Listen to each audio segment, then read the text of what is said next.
नमस्कार दोस्तों, मेरा नाम हुआ राजकुशवाहा और मैं आज आप लोगों को लेकर आया हूँ एनसीईआरटी मैथ क्लास 10th की एक्सरसाइज 3.5 जिसका पार्ट 1 मैंने पढ़ा दिया, जिसमें से 2-3 नंबर का क्वेश्चन करवा दिए। जो बचे हैं इस वीडियो में हम लोग डिस्कस करेंगे। तो आप लोग हम लोग की ओर ध्यान देते हुए बोर्ड की ओर और अपने कॉपी पे जरूर लेके बैठे, क्योंकि क्वेश्चन और आप बुक, क्योंकि मैं क्वेश्चन लिखता नहीं हूँ, तो आप क्वेश्चन किताब से ही पढ़ेंगे और कॉपी पे लेके बैठे, जैसे जो डाउट्स हो आप लिखते जाइए। ठीक है, तो देखते हैं हम लोग क्वेश्चन आपका। तो क्वेश्चन है बेटा आपका तीसरा। तो कह रहा है निम्नरेखिक समीकरणों के युग्म को प्रतिस्थापन एवं बीजगणित विधियों से हल कीजिए। किस विधि से आपको अधिक उपयुक्त मानते हैं? तो आप किस विधि को मानते हैं, तो आप ये समझिए जो आपको अच्छी लगे वो विधि आप उपयुक्त मानेंगे। तो हम लोग क्वेश्चन नंबर 3 देखते हैं। तो पहले क्वेश्चन लिख लेते हैं। तो इसमें समीकरण आपका दे रखा है 8x + 5y = 9। ठीक है, और दूसरा समीकरण दे रखा है आपका 3x 2y = 4 के, ये दे रखा है आपको। और कह रहा है इसको प्रतिस्थापन और बीजगणित।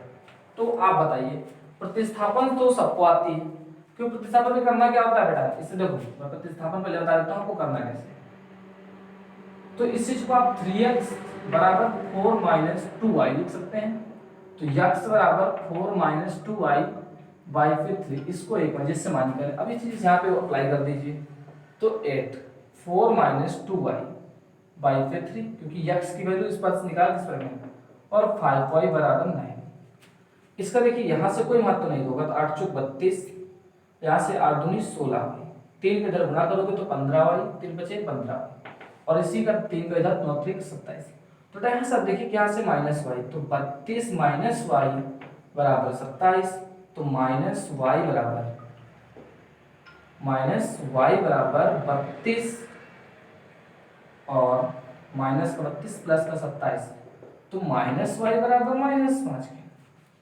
मैं देखिए तो यहाँ से क्या हो गया, y बराबर आपका y बराबर तो आपका 5 हुआ, y बराबर 5, y की वैल्यू रख दीजिए यहाँ पे। तो x बराबर 4 - 2 × 5/3, तो x बराबर बेटा आपका क्या आ गया? तो आप ध्यान देंगे -2 आएगा, क्योंकि -6 ऊपर और 3 से भाग तो आपका -2। तो बेटा ये आपकी होगी प्रतिस्थापन। तो क्या ये सरल नहीं है बेटा? ये भी सरल, लेकिन इससे भी सरल के लिए और देखते हैं। तो आप देखिए इससे सरल के लिए आप ध्यान दें बगल पे थोड़ा सा।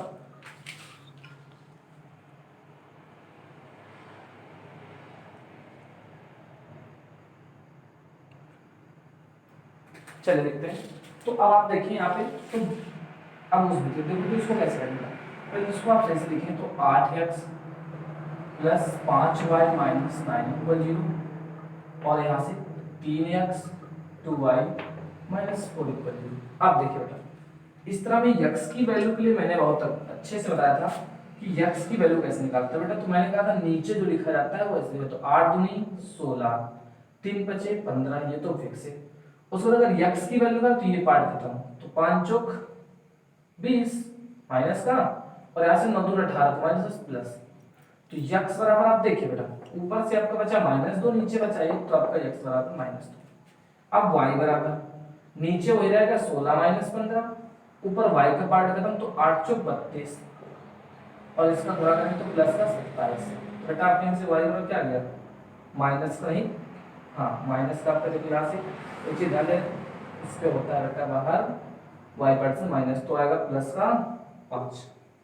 तो आपको कौन विधि अच्छी है, ये वाली या?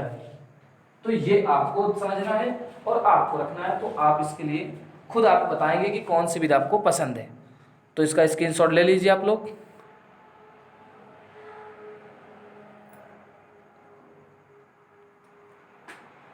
स्क्रीनशॉट आप ले लिए। चलिए आगे बढ़ते हैं।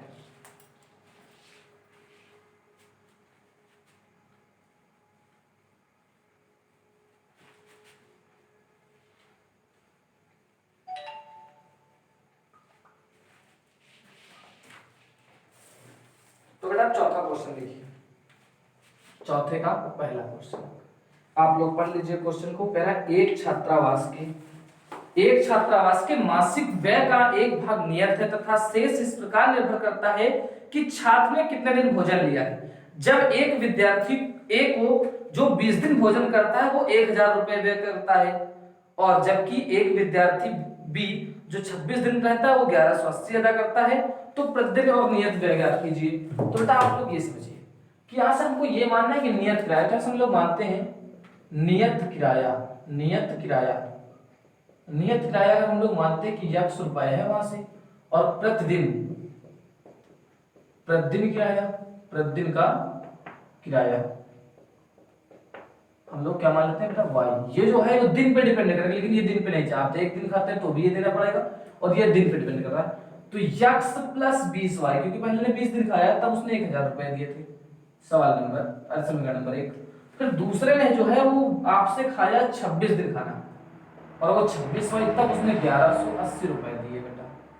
अब आपके पास दो समीकरण है, अभी इनको हल कर लेते हैं। x y की जो वैल्यू आएगी वो ही आपकी, तो आप बताइए कौन से हम लोग हल करें।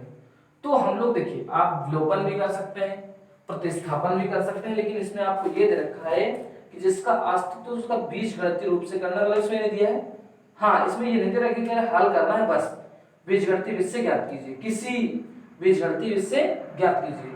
तो बेटा आप सबसे अच्छा है आप विलोपन से हल कर दें, कोई जरूरी नहीं है इसमें नहीं कहा। तो आप देखिए यहाँ विलोपन क्यों आसान है, क्योंकि बहुत सेम अक्षर का दो हम यहाँ देखो माइनस माइनस माइनस, तो ये कट गया बेटा और ये घट गया, तो -6y, और इधर घटा तो -180, ये आपका खत्म। तो y बराबर आप 180/6 काट दीजिए, आपका 30 रुपए आ गया डेली का, जो एक दिन के खाने का खर्च हो डेली का, मतलब एक दिन का 30 रुपए। अब आप यहाँ पर दीजिए, देखिए x प्लस 20 और यहाँ से y की वैल्यू रख दीजिए 30 बराबर 1000। तो x बराबर बेटा 1000 माइनस आपका 600, तो इसका जो फिक्स है वो 400 रुपए फिक्स नियत किराया उसको पड़ रहा है। तो आप लोग समझ गए, तो इसके सॉल्व ले लीजिए। अगला क्वेश्चन देखते हैं।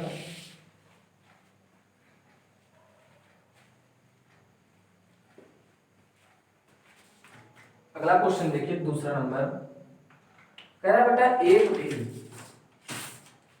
एक भिन्न 1/3 हो जाती है जब उसके अंश से 1 घटाया जाता है। तो बेटा इसका मतलब हमें भिन्न नहीं पता है ना, तो हम पहले मानेंगे ना कि माना भिन्न बराबर x/y, क्योंकि भिन्न बटे तो होती है। तो बेटे शर्त समझिए, x/y तो है, लेकिन उसने कहा यदि भिन्न 1/3 जब होती है उसके अंश में घटाते, तो 1 घटा दी तो 1/3 हो गई, सब गुणा करो 3x - 3 बराबर y, तो 3x और y धर लो तो -y, इसको धर लो तो प्लस का, समीकरण नंबर 1। उसके बाद दूसरी तरफ लो, फिर 1/4 हो जाती है, तो 1/4, लेकिन होती कब है ये तो गाना है। तो ये होती जब है, जब उस क्या करते हैं 1/4 होती जब उसके, जब हर में 8 जोड़ देता है, तो हर आपका x और हर आपका y, तो 8 ऐसे ऐसे। तो 4x बराबर y प्लस 8, तो 4x माइनस y बराबर 8, समीकरण नंबर 2। ये तो है ना, आपसे कहा 1/8 हो जाती है, तो 1/4 हो जाती है, तो 4 को इधर गुणा करा दिए, y प्लस 8 से जोड़ते हैं, तो समीकरण ये और ये दोनों हल करना है बेटा। तो सबसे आसान तो आपको पता है विलोपन होती है, और मैंने जो भी चाहे जो भी लगा दो आपका आंसर आ जाएगा, -y बराबर 8। तो आप जो घटा दीजिए माइनस प्लस माइनस, देखिए ये तो कट गया ये घट गया, तो -x और यहाँ से बचा माइनस का आपका 5, तो x बराबर आपका आ गया 5। अब x की वैल्यू 5 है, तो आप चाहे रख दीजिए, 3 × 5 -y बराबर 3, तो -y बराबर 3 - 15, तो -y बराबर -y हो गया। तो भिन्न बेटा हो क्या माने x/y, तो x है 5, y है 12, तो 5/12, ये आपका आंसर हो गया। अगला देखते हैं ना 3 नंबर क्वेश्चन।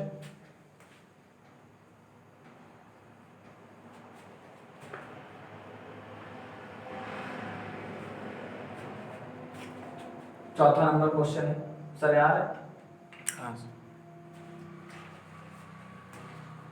बेटा कह रहा है यस ने एक टेस्ट में 40 अंक अर्जित किए जब उसे सही उत्तर पर 3 अंक मिले, और अशुद्ध उत्तर पर मतलब गलत उत्तर पर उसे 1 अंक की कटौती की गई। तो माना सही प्रश्नों की संख्या, सही प्रश्नों की संख्या बराबर हमने x मान ली, और अशुद्ध या गलत, अशुद्ध प्रश्नों की संख्या, अशुद्ध प्रश्नों की संख्या बराबर हमने y मान ली। अब बात समझो, उसने इतना करने के बाद अब आपके पास तो सब कुछ है, तो आप बताइए बेटा, उसे नंबर मिलेंगे सही प्रश्नों में। जब सही प्रश्नों पे नंबर मिलेंगे तो उसको कितने नंबर, एक सही मिलते हैं तो 3। तो अगर यक्स सही है, 10 सही है तो 30 हो जाएगा। तो कहा कैसे, वो गुणा से, तो आपको 3x आपके नंबर पूरे उसे मिले। और कटौती कर दी गई y की, तो कितने की कटौती की गई है, 1 अंक की। तो मतलब 1 गुणे y तो मतलब -y, तब उसको हुए हैं अंक जाके 40। समीकरण नंबर 1। बात समझिए पहले, 3x उसे नंबर मिले, उसमें से 1 गुणे y मतलब y हटा दें तब 40 बचेगा कटने के बाद। अब उसके बाद अगले पे अगर उसे अगर 4 अंक सही मिलते तो मतलब 4x, मान लो उसको 4x नंबर मिल गए होते, और उसकी कटिंग कितने की होती, और ये उसे प्रत्येक 2 करते तो मतलब -2y, तब उसके पास कितने अंक उसको मिले, 50 अंक मिले। तो कह रहा है सही और गलत प्रश्नों की संख्या बताओ। तो बेटा आप ये बताओ कि वो कैसे करेंगे। तो आप ये करिए बेटा, यहाँ पे 2y है तो यहाँ पे 2 बनाने के लिए 2 से मल्टीप्लाई करो, तो 6x, यहाँ से -2y, और यहाँ से आगे दूनी 80। अब देखो यहाँ से माइनस प्लस माइनस, देखो ये कट गया, ये घट गया, और यहाँ से आपका माइनस का 30, तो ये खत्म। तो x बराबर आपका 15। तो सही प्रश्न आपके पास 15 है, और जब सही आ गए तो गलत तो आप निकाल ही सकते हैं। तो 3 गुणे 15 माइनस वाई बराबर 40। ठीक है, ऐसे माइनस वाई बराबर 40 माइनस 45, तो माइनस वाई बराबर 5 है। तो कट गया, तो वाई बराबर 5। अब गलत अंक नंबर आपके 5 है। तो आप समझो बेटा, अब इसे रख के देख लें, इससे सही नहीं। तो यहाँ से 3x नंबर उसे मिले थे, मान लो 45 नंबर उसे मिले थे। एक नंबर एक केस से 5 क्वेश्चन मिला तो 5 काटा तो कितना आ गया, 40। इसका लेफ्ट आंसर क्या है, सही है। चलिए स्क्रीनशॉट ले लीजिए।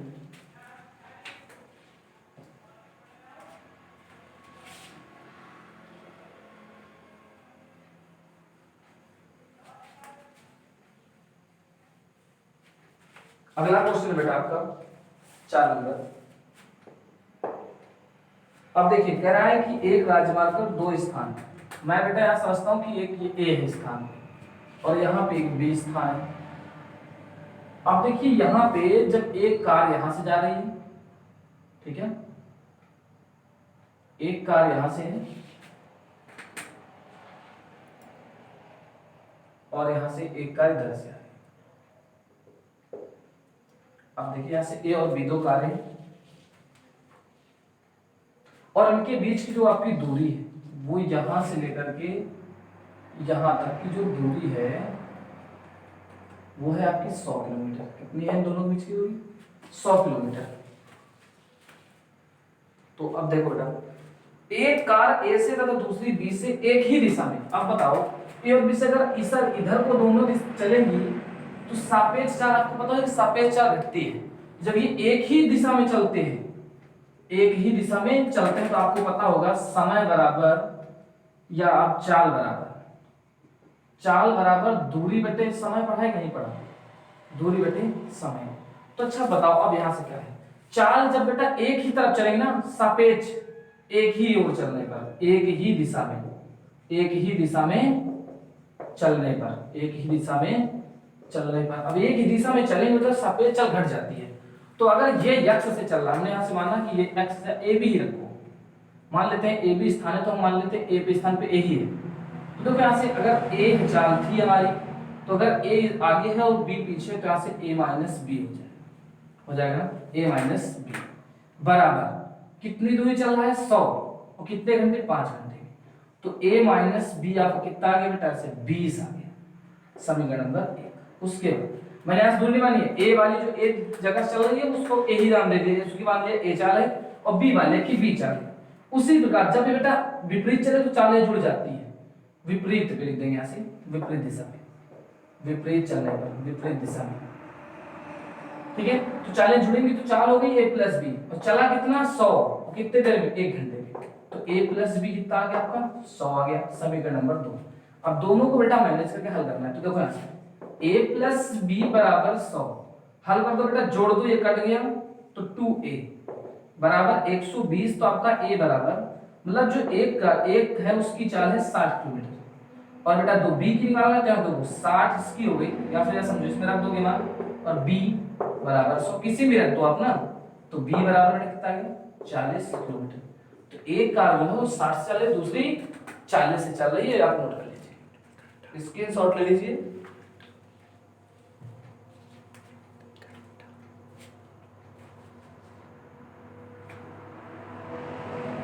चलिए यहाँ पे आवाज लीजिए थोड़ा, ठीक है। 4 है, ठीक है, दूरी होती है जो किलोमीटर में होती है। अगला है क्वेश्चन आपका,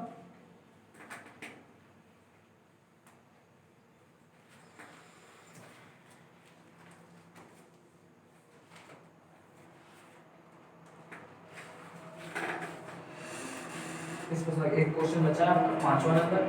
बेटा इस क्वेश्चन को आप लोग कर लीजिएगा। क्वेश्चन पे आपसे पहले जो कहा उसको छोड़ दीजिए, आप पहले हम लोग बात करते हैं दूसरी चीज की। बेटा कोई अगर आयत है, कोई भी एक आयत है, हम मानते ये आयत है, इस प्रकार से आयत में पता होगा कि भुजाओं पे अंतर होता है, दो भुजाएं आमने सामने की सेम होती है। तो ए बी सी डी ऐसे मान लो आयत है, तो अगर बेटा ये यक्स है तो ये भी यक्स होगा, अगर ये वाई है तो ये वाई है। तो इसका मतलब यहां से हम लोग माना आयत की लंबाई हमने जो मानी है यक्स, और चौड़ाई क्या मानी है वाई। तो क्षेत्रफल क्या होगा इसका, जिसका क्षेत्रफल नियत क्षेत्रफल होगा ये एक्स वाई ही तो होगा, आपको पता है आपका क्षेत्रफल लंबाई गुणे चौड़ाई तो एक्स वाई हो गया। अब देखते हैं सवाल, अब जो कह रहा है वो समझो बेटा। अब कह रहा है एक आयत का क्षेत्रफल 9 वर्ग इकाई कम हो जाता है, कितना कम होता है 9 वर्ग इकाई, तो -9 कम होता है कब, तो बात समझो। तो कम होता है कब, यदि उसकी लंबाई 5 इकाई कम कर दे, तो लंबाई उसकी x तो 5 कम की तो x - 5, और क्षेत्रफल तो गुणे में होता तो लंबाई तो हो गई। अब चौड़ाई पे क्या किया गया, और चौड़ाई 3 बढ़ा दिया, तो चौड़ाई कितना y + 3 कर दीजिए। अब इसको हल करना, ये तो कह रहा है क्षेत्रफल ये भी है, क्षेत्रफल ये भी है, तो जब तक दोनों चीज सेम है तो हल नहीं कर सकते, सेम है ना, तो गुणा करिए बेटा। तो xy फिर इसमें तो 3x फिर माइनस का 5y और यहां से माइनस का 15 बराबर xy - 9। देखिए xy से xy कट गया, 3x - 5y बराबर आप उधर ले जाएं तो कितना बचा 6। समीकरण नंबर आपका 1, क्योंकि देखिए 15 जाएगा प्लस का और उधर -9 है तो तब तक उसका दूसरी कंडीशन। फिर कह रहा है कि क्षेत्रफल बढ़ जाता है, कितना बढ़ जाता है, बढ़ने प्लस तो बढ़ता है 67, लेकिन कब बढ़ता है, बढ़ता जब है यदि उसकी लंबाई 3 इकाई और चौड़ाई 2 इकाई, तो लंबाई पे 2 बढ़ा दो, लंबाई पे 2 बढ़ा दो और चौड़ाई पे 3 बढ़ा दो, तब 67 अधिक होता है। तो क्षेत्रफल का गुणन क्या था x y था ना, तो 67 अधिक हुआ है, तो इसका गुणा करो, तो x y फिर से बेटा यहां से 3x, तो इसका कराओगे तो अच्छा तो हाँ x कराया तो xy, फिर x कराया 3x, फिर 2 का कराया तो 2y और यहां से 6 बराबर xy + 67। तो देखो xy से xy कट गया, 3x + 2y बराबर 61, समीकरण नंबर 2। तो अब आप देखिए यहां से सवाल समझना है, जैसे उसने कहा वैसा करिए। आपसे कहा उसके 5 घटा दो 3 बढ़ा दो, तब वो बराबर होता है आपके कितने के x - xy - 2। हाँ 9 इकाई कम हो जाता है, उसकी लंबाई में 5 घटा दें और चौड़ाई पे 3 बढ़ा दें, ठीक है। उसके बाद फिर कहा है कि यदि लंबाई में 3 बढ़ा दे, बेटा यहाँ पे मिस्टेक है, यहाँ पे 3 है और यहाँ पे 2 है, अभी तो यहाँ से देखो x का मल्टीप्लाई करेंगे तो यहाँ देखिए x करेंगे तो xy और 2x कितना होगा 2x, इसका कराएंगे यहाँ से 3y, तो यहाँ से 2x 3y तब बराबर 61 है ये चीज। आप तो इनको हल करना है तो आप हल कर सकते हैं, देखिए कैसे बेटा। इस चीज में देखिए आपका 3 है, इस पे 2 है, तो आप इस पे गुणा 2 का करा दीजिए, इस पे गुणा 3 2 का कराइए तो 6x और यहाँ से 10y बराबर 12, फिर 3 का तो 6x फिर यहाँ से 9y प्लस का और यहाँ से 3 का कराएंगे तो आप कर सकते हैं 3 और 1 करा देंगे। अब देखिए बेटा घटा दीजिए तो माइनस माइनस ये कट गया, ये जुड़ गया तो -19y, यहाँ से 12 कम करोगे तो 1 71 आएगा माइनस का, ये खत्म हुआ तो y बराबर 9 भाग जाता है जिसमें 171 होता है। अब ये बेटा रख दीजिए वैल्यू, चाहे जिस समय यहीं पे रख दें, तो 2x + 3 × 9 बराबर 60, 2x बराबर 61 - 27। घटाइए बेटे, 11 के साथ गया 4 और 5 में 2 गया बराबर 2x, तो x बराबर कितना आ गया आपका 17, कितना आ गया 17। अब बताओ बेटा यहाँ से एक चीज समझो, 17 है आपका ये और ये 9, तो आंसर चेक कर लेते हैं। तो देखते हैं आंसर इसका क्या आ रहा है। विमाया आपकी आ रही नहीं, तो आ रहा है बेटा आंसर इसका। तो इसी के साथ आपकी प्रश्नावली भी समाप्त होती है बेटा। तो हम लोग मिलते हैं आपसे अगले वीडियो में, तब तक के लिए आपसे विदा चाहते हैं। नमस्कार।